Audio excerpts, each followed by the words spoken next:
Llevamos más de 50 días de cuarentena. Nuestra vida gira en torno a la realidad de esta pandemia que afecta los distintos ámbitos de nuestra vida. Probablemente no somos ni seremos los mismos que hace casi 2 meses atrás. Era imposible para prácticamente nadie pensar que íbamos a estar mundialmente en una situación como esta. Son muchas las preguntas que surgen sobre cómo viviremos nuestra vida después de este periodo, qué haremos con los otros, qué pasará con las relaciones, cómo vivimos lo que nos queda de cuarentena. Sobre estas preguntas y más que ustedes formularon a través de @belsaraiba y @fuera de consulta, vamos a desarrollar este episodio número 34. Vamos.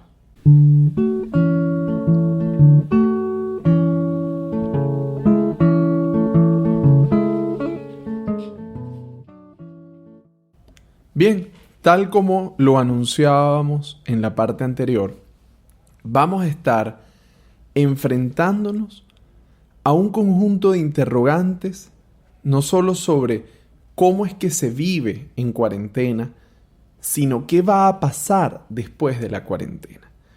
Y cuando decimos qué va a pasar, quedan las preguntas de temas tan básicos pero tan importantes como ¿seguirán los abrazos? ¿Volveremos a saludarnos de la manera en que lo hacíamos? ¿Volveremos al trabajo de la misma manera? ¿Habrán oficinas? ¿Iremos a partidos de fútbol? ¿Nos encontraremos con otras personas a comer? ¿Verse en una fiesta será una actividad clandestina?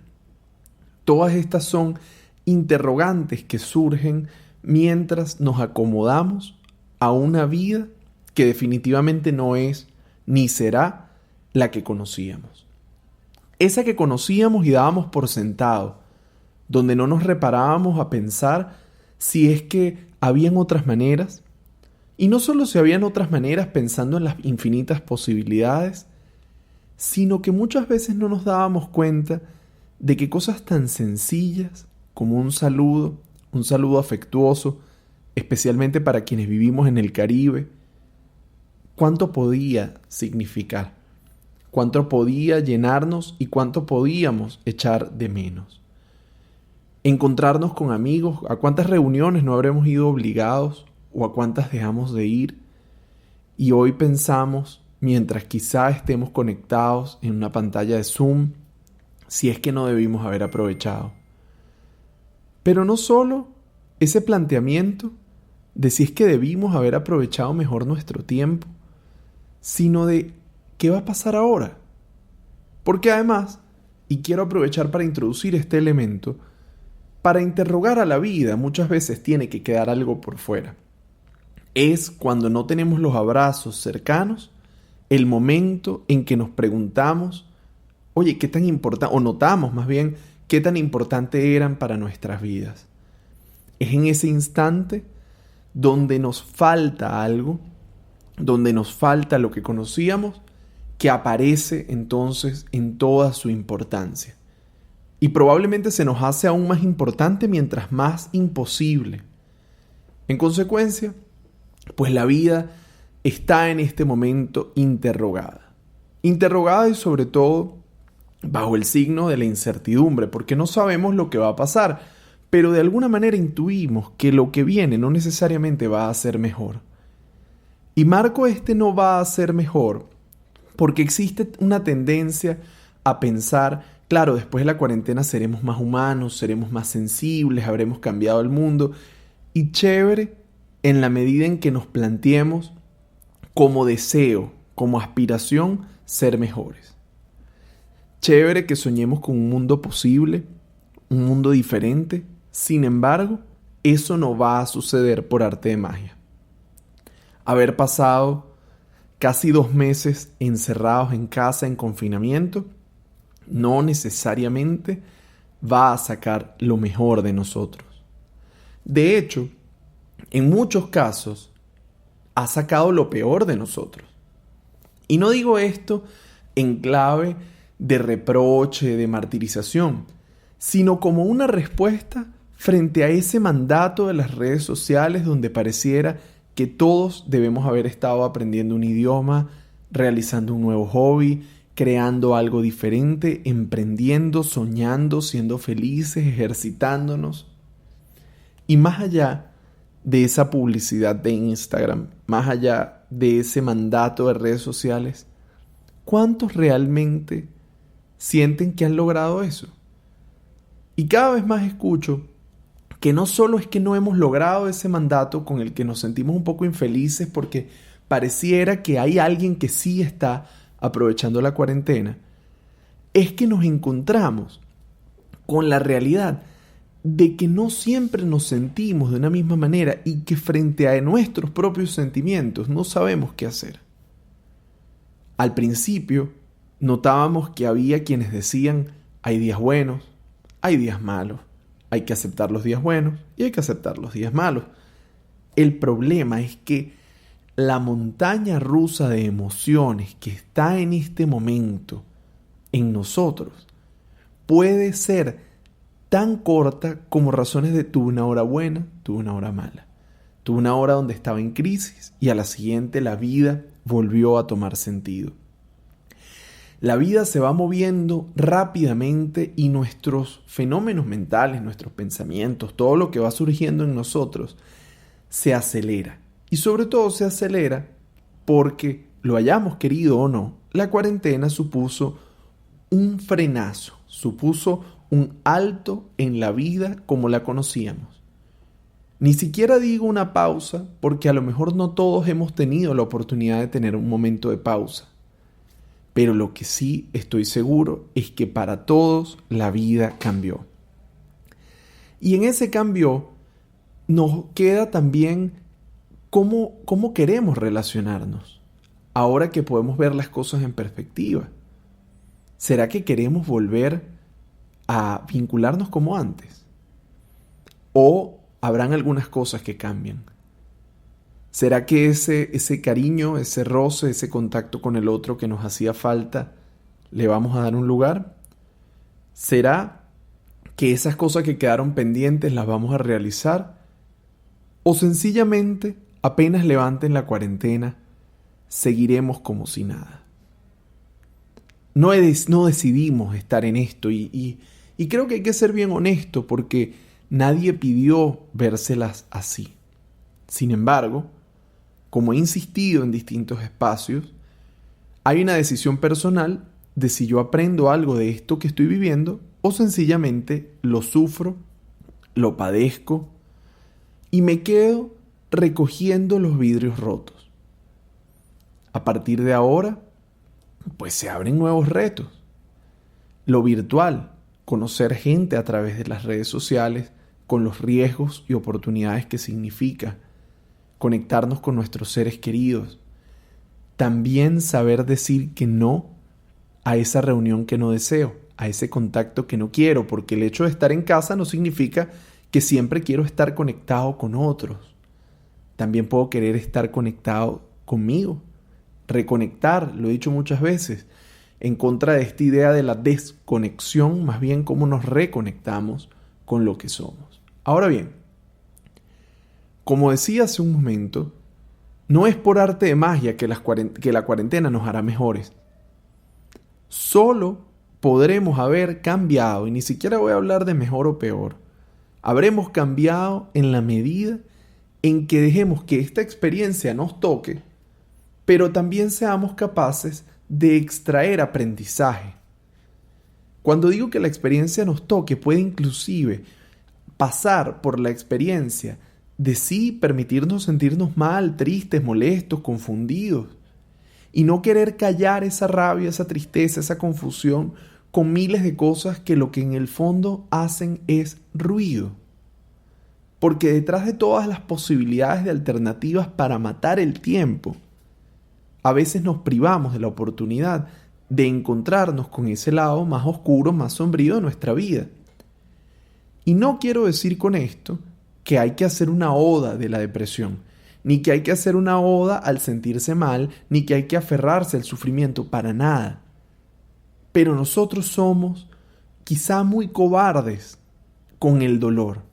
Y digo cobardes y no en una distancia de ustedes y yo, no, somos muy cobardes a veces con el dolor, en la medida en que apenas experimentamos en nuestra vida algo de incomodidad, algo de malestar, queremos salir de eso rápidamente.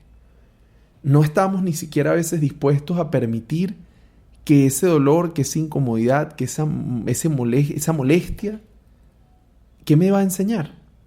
¿Por qué está ahí? ¿Qué información me da? Queremos es que deje de doler.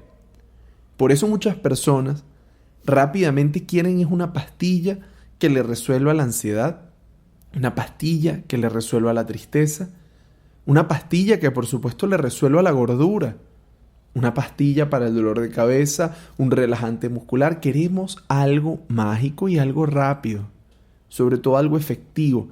Y si esa efectividad además me promete que yo no tengo que ver con lo que me pasó, pues muchísimo mejor. Sin embargo, si algo nos enseña la cuarentena, es que lo que pasa en nosotros mucho tiene que ver con nuestra vida emocional. Sí, esa rabia viene a enseñarnos algo.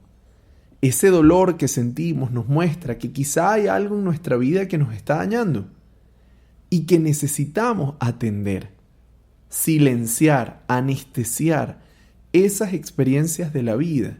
No hacen sino afectarnos, sino dilatar la solución de aquello que con urgencia demanda nuestra atención. Cada segundo que pasa, cada minuto, cada día, cada semana, es una semana que no vuelve. Y en la medida en que yo dilato hacerme cargo de esos asuntos centrales de mi vida, pues efectivamente estoy abonando el terreno para perder el control sobre cómo quiero vivir. Y no planteo esto desde la fantasía de querer tener todo resuelto, sino que tengo la convicción de que aquello que reprimimos vuelve siempre con más fuerza. No se trata, como decía hace unos momentos, de quedarnos aferrados al dolor o al malestar, pero sí entender que el dolor es parte de la vida y que cuando ese dolor lo miramos a la cara, nos sentamos y nos encontramos inclusive no con eso que nos han hecho los otros y ponernos en ese lugar de víctima que a veces la vida nos coloca, sino cuando nos miramos y somos capaces de reconocer inclusive eso que no me gusta, eso de mí que no está bien, eso que me genera conflicto y que repito probablemente de mi historia. Entonces cuando yo miro eso a la cara, cuando yo me detengo a pensar, cuando me detengo a sentir, entonces yo me puedo mover del lugar. Y un poco ese movimiento, ese moverse de sitio es lo que en definitiva nos lleva a la transformación. Al final de la cuarentena, nadie va a pasar una lista de chequeo a ver cuántos de los retos de Instagram tú hiciste. Y no quiero decir con esto que no los hagas o que dejes de participar de ellos, no.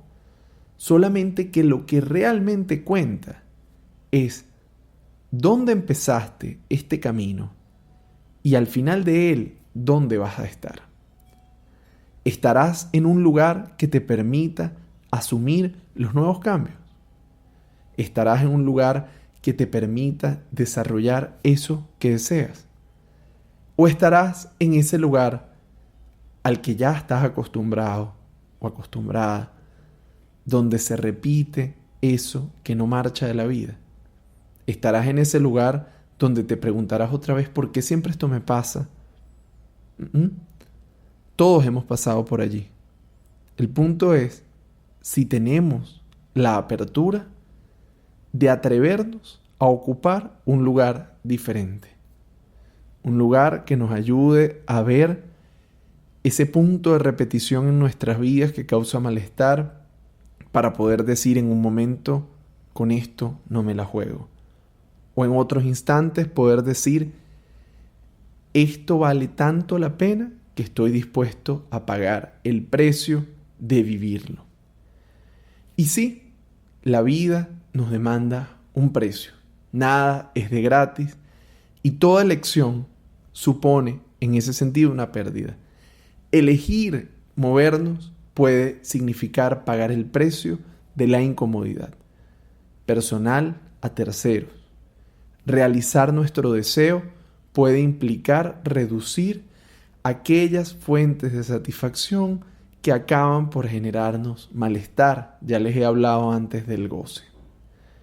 Pero, como no quiero hacer de este episodio un monólogo infinito, pues deseo cerrar con esta idea. La cuarentena es una ocasión que nos sorprende, para la que no tenemos palabras en muchos casos, pero de la que nos tenemos que ocupar. ¿Qué pasará después? Dependerá esencialmente del lugar que estoy dispuesto a ocupar. Y ese es mi responsabilidad. Más allá de lo que podamos pensar en el campo de la sociedad, en el campo de la política, hay una invitación que quiero hacerles y es a preguntarnos: ¿dónde está mi responsabilidad con la vida que estoy viviendo? ¿Cómo estoy jugándome las cartas que la vida me puso enfrente? Y ese es el meollo del asunto. Nos seguimos encontrando en una próxima oportunidad en Fuera de Consulta.